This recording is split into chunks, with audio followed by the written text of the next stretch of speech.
and I'm very glad you're joining us again today. Today we're going to have another very interesting show.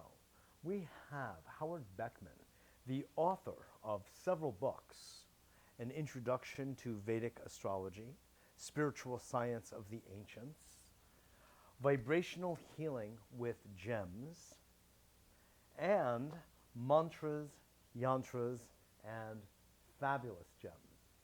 Howard is an outstanding Vedic astrologer. He's been at this for some 35 years.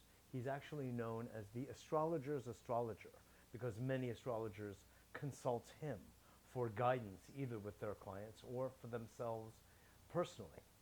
So it's really a very great pleasure to have Howard here from Florida to be on today's show and to talk with us a little bit about the understanding of Vedic astrology as well as its sisters in the Ayurvedic, ancient Vedic world, because astrology occurs along with Ayurvedic medicine and along with the spiritual practice of yoga. It's not separate. And we'll be speaking a little bit about that, as well as something that very much interests me, which is the Yugas and understanding our place in the timeline of Earth's history. And that's another area that Howard spends as a Vedic astrologer a lot of time. So with that, I want to welcome you on the show. Thank you very much, Mitchell. It's a pleasure to be here. I'm so glad to have you, Howard. So you are also a writer, obviously, and I know doing more of that, Yes, which always. is fabulous. You write, you teach, you travel the world, you are a gemologist on top of it, and a lot of the gems. Did your interest in gemology come from the Ayurvedic understanding of the role of gems for the healing, or? Well, originally it was something that was in, you might say, I grew up around. And, Oh, it was your heard a great lot- uncle. Yes, indeed. Heard a lot about gems and, Yeah. mostly their great worth, you might say, but how rare that they are. Yeah. And I became interested a bit later in the healing properties of gems and entering into Jyotish, especially living in India. That's the formal Sanskrit name for Vedic astrology. I found that they use gemstones as healing measures. Yes. They use them for balancing planetary energies.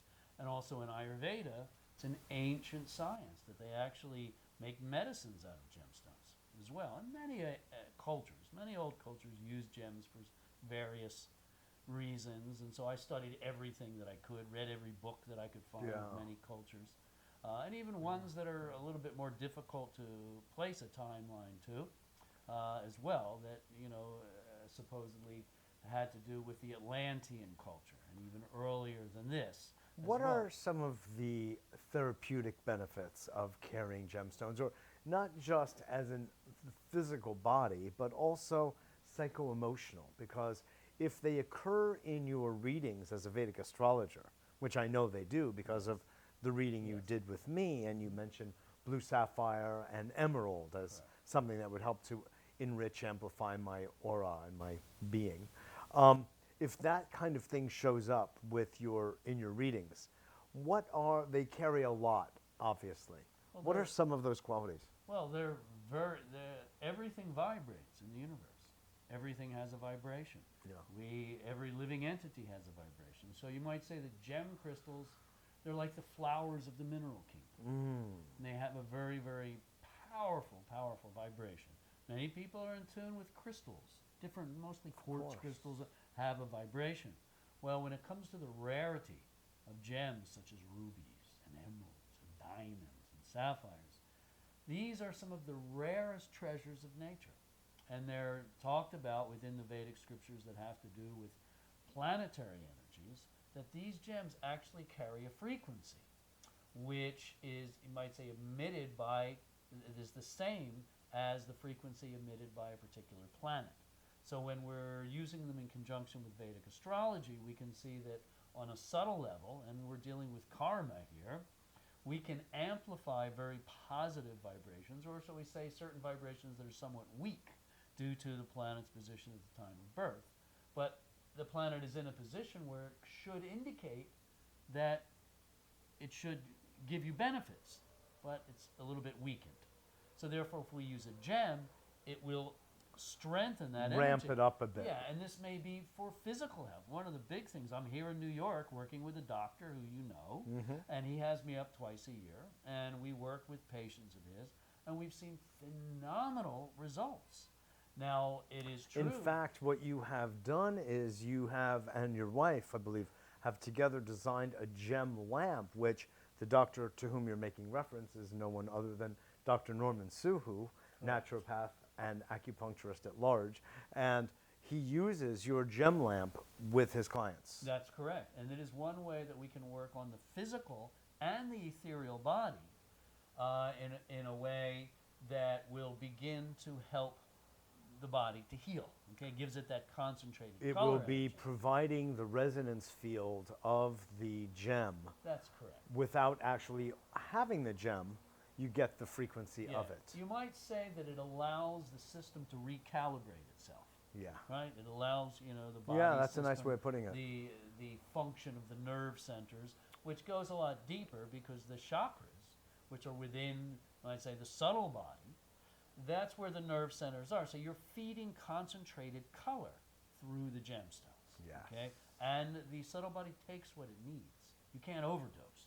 You can't make a mistake, okay, by utilizing this. Too much red. Oh my God. No, if you don't need it, sometimes you'll feel a little funny afterwards. Yeah. Right? But there can be no harmful side effects. Right. The one thing the lamps do not do is that they won't increase certain energies that we might say, because we can actually see in a horoscope where we might say, well, if this person wore this particular gem, it might help in their love life. It might help them to overcome certain obstacles. It might help them in their career. It might help them, in other ways of dealing with people and things in life. Yes. There are also mismatches you mentioned on the radio show yesterday. Exactly. But the gems have to be worn. They have to be natural, by the way. 99% of anything you're going to see in a jewelry store is treated. All sapphires and rubies have been heat treated.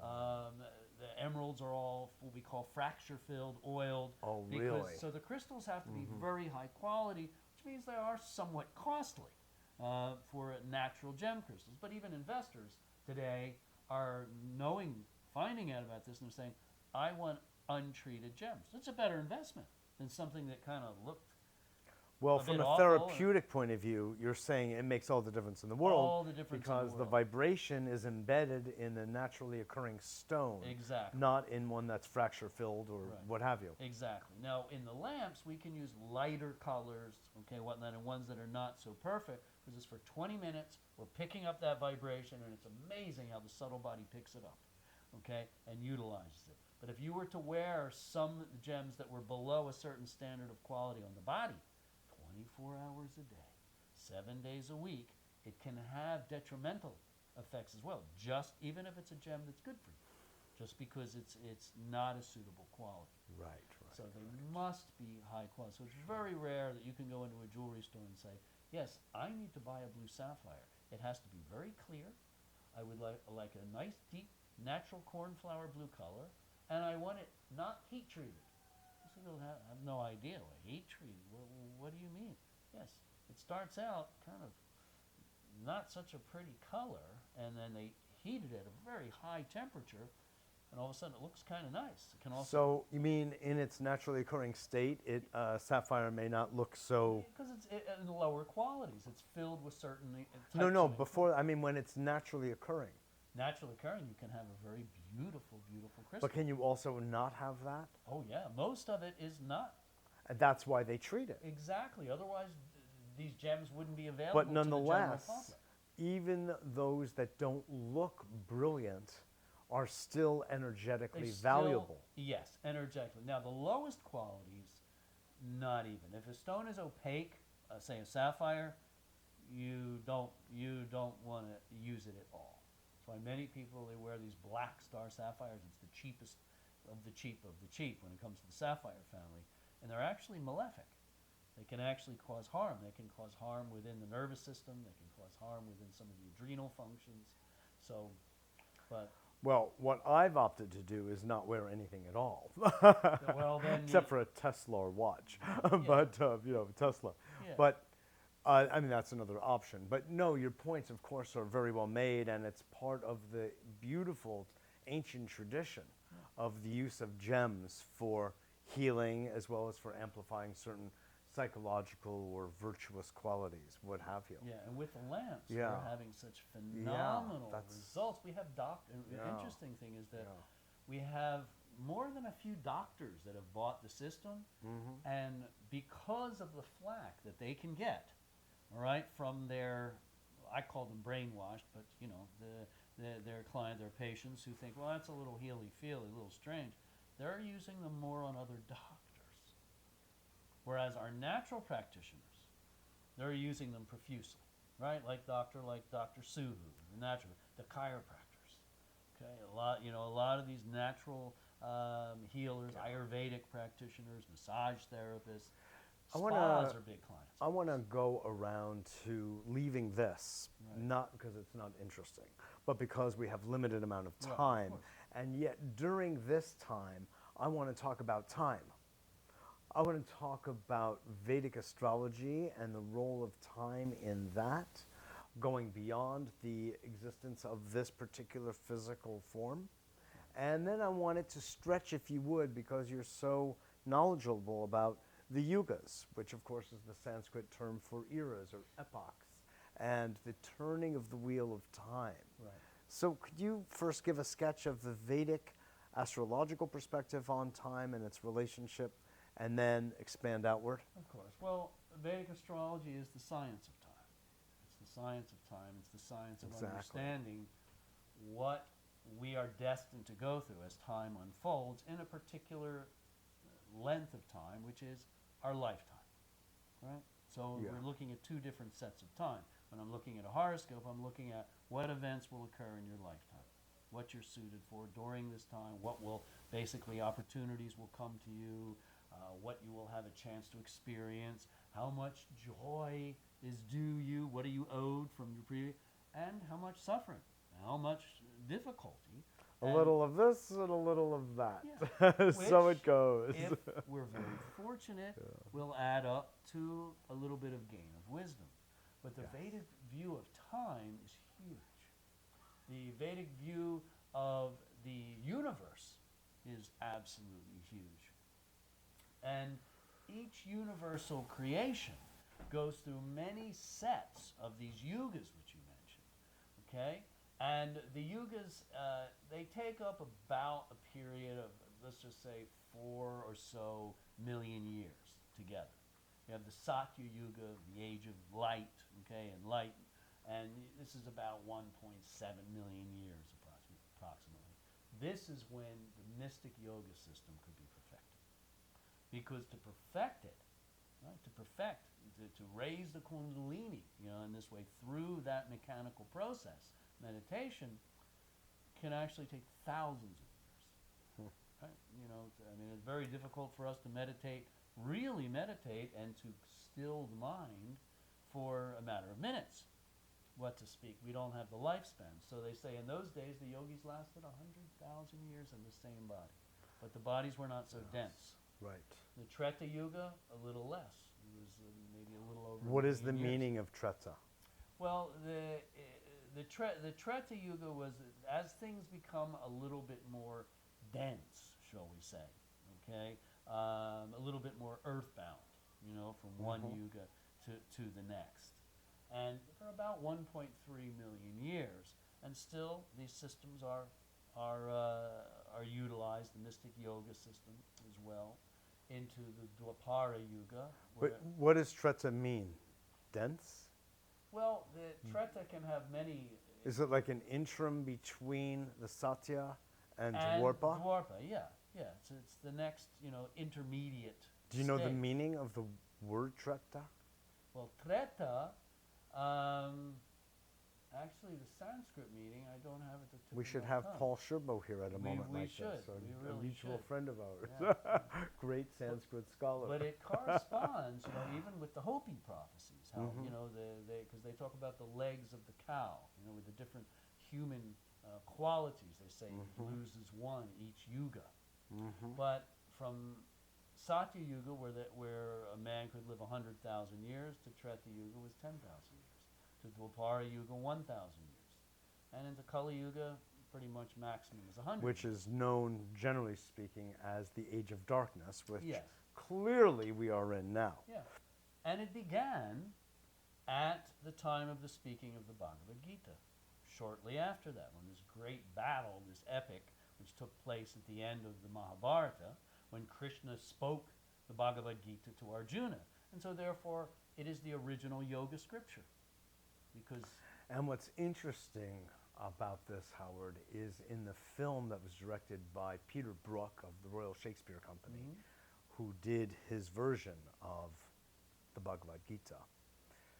As it opens on the battlefield with Krishna speaking to Arjuna, you can discern no difference between what is being said about the relationships of man to man then, all those thousands of years ago, and today. well, it's a There is timeless. no difference. No, it's timeless. I mean, Which is, Krishna of course, is didn't the wanna- brilliance of the way he cast that film. Yeah. But the fact is, it's the Bhagavad Gita itself which reveals human nature has truly remained virtually the same. Yeah, yeah, they're the same frailties, the same strengths, the same possible strengths, shall we say? Mm-hmm. So it's the original. Anyway, not to yeah. have interrupted, but I just wanted to bring that to bear. But where are we now, and what is it that we have to look toward? Well, it seems like a huge amount of time. The Kali Yuga lasts 432,000 years. Yes. We've gone through 5,000 years of it since the speaking of this great epic. Then of the why Bhagavad Gita. all of the talk about the dawning of the golden age around now and the coming about of the Aquarian age around now, etc.? Well, it's said actually in the Vedas that this Kali Yuga is a special one. That these yugas, these sets, okay, of yugas, shall we say, Yes. these occur, and at the end of the Kali Yuga, there's a partial devastation, and then Satya Yuga dawns again. Well, this generally it just keeps getting worse and worse and worse. There's said to be a 10,000 year window during this time in which there will be an enlightened consciousness taking hold. So this age, which we say now, which is dawning, and even from astrology, because it's very interesting. We can go back and look at different equinoxes that we see reference to, different ages previously, and we can see what occurred. And what it looks like is going to occur, I would say, massive, massive change on this planet within about 250, 300 years. We're already seeing it. We're already seeing little devastations, right? Huge earthquakes, tsunamis. Definitely. It's not so you know, little from a no. human point of view. It's very, and for those people, From an anthropocentric point of view, it's huge. That was the end of the world, right? I mean, if your town got wiped out, everybody, that was the end of the world for you, Yeah. right? It was Yeah. finished. But I see huge, huge changes coming in a few hundred years. One very great yogi that I know, teacher in India, said to me, he said, just like when you take a bath, he said, millions of germs are being washed from the body, right? Millions of germs are being killed, bacteria. In a moment. Right. He said, in the same way, Mother Earth will take a bath, and much of this burden will be washed away. And at that time, the golden age can dawn. As many people, we've spoken about it. Well, that's all well and good. There is a rise of consciousness, or people are becoming more aware. But how can this actually take hold when we have such powerful forces controlling the planet? Well, this has to be by divine order. Our protests and our, they come to very good avail, our teaching. But basically, the larger picture is going to have to be changed. But Vedic astrology, I think, it's of the most use to people now, because it allows a person to really step back and see, my goodness, this destiny was set out at the time of my birth. It makes people take stock. It's a very different perspective. Yeah, is the bread already baked, or am I baking it? Well, you are shaping And that it's destiny. both. It is both. Action shapes destiny. But a lot you cannot change. So certain events will transpire. Certain facility will be given to you. I've had, let's just say, discussions rather than arguments. And one particularly very famous man who is he's somebody that teaches people how to make money. You're going to become a millionaire. You can do it. You can do it. And he has these big seminars, and you go and you'll go there and you'll walk across coals and you come. Well, we had a discussion, and I said, because I've done his horoscope for him years ago. I said, if the karma is not there, it's not possible. Everybody is not born to, to be a big business magnet. That's not there. But every person has a birthright to gain knowledge of who they are, what life is about, how they can become happy. Mm-hmm. Right? It's just like I said on the radio show last night. It's not about weathering the storm. It's about learning how to dance in the rain. Exactly. It's about being able to be grateful for letting go. Okay, what am I meant to do? Let's go into because believe it or not, we only have a few minutes.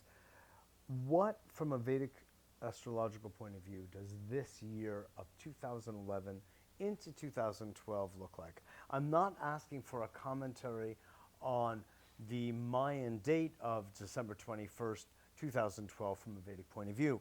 I'm just saying from here on through that date, what does it look like from your perspective? Well, I can say people are always I asking see it's me easy about, for you to speak about the Yugas and 200 to 300 years, but how that about is not current. That now? Yeah, exactly. Now. Yeah. I mean, I answer that because you asked. Yes. But what matters to people? What's going on now? What's happening? People are, and that's one of the big worries that people have because we are in this capitalistic system, and so therefore, well, how is my lifestyle being affected? What's going on? Well, I want to actually ask the question not so much from that point of view, except for, I'm not really speaking economics as much as I'm speaking geologically.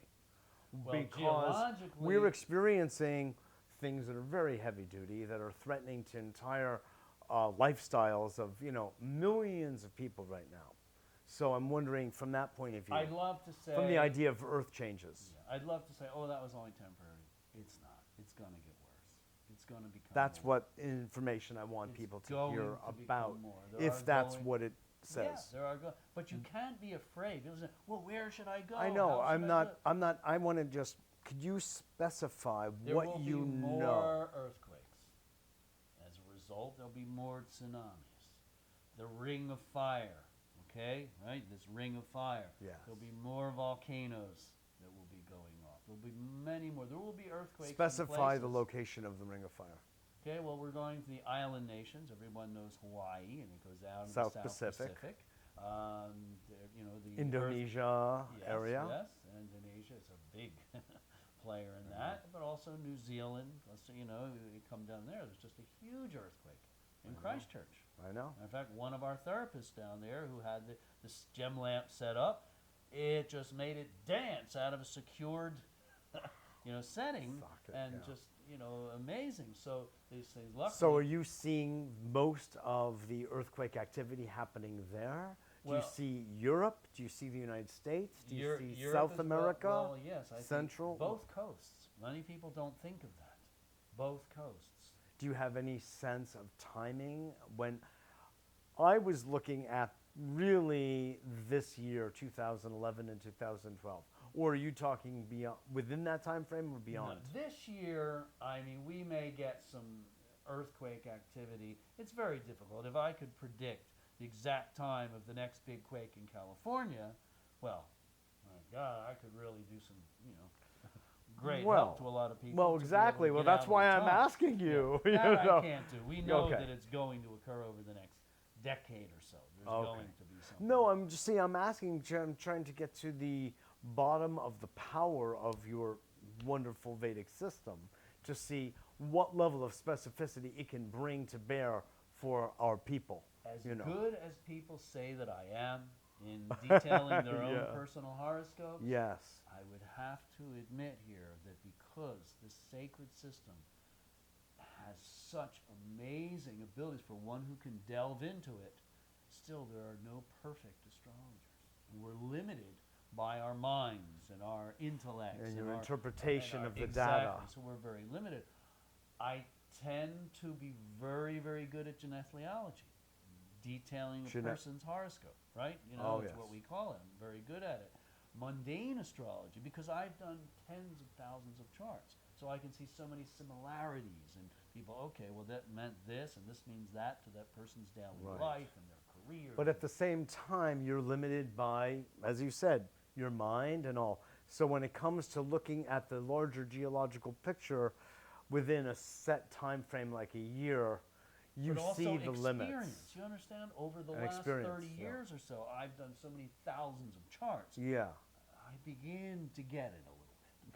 of course. But I have not been alive in one body for tens of thousands of years or hundreds. So that is the kind of data I would need, right? To say, well, yes. Well, I don't know. That's why I'm asking the absolutely. question. You have to have that What kind kind data. of You would have to have that base type of and data. how much of an opening Vedic astrology offers, which is obviously because I myself got, I would call, an astoundingly wonderful reading from you, and I felt like intuitively you went right into those places inside me that went, ooh, ah, ee. It's hot in here. I feel like I'm walking on coals. Anyway, there was also a lot of beauty. Thank you. Thank you. Thank you. Oh, it's Thanks my for being on pleasure. the show. We're Well, out thank of time. you very much, and What I a wish pleasure. I could be more of a fountain of knowledge, but in that time, I just Oh hope my, that you are providing your a lot. viewers' interest is piqued. Give your website, would you? The website is www.vedicworld, that's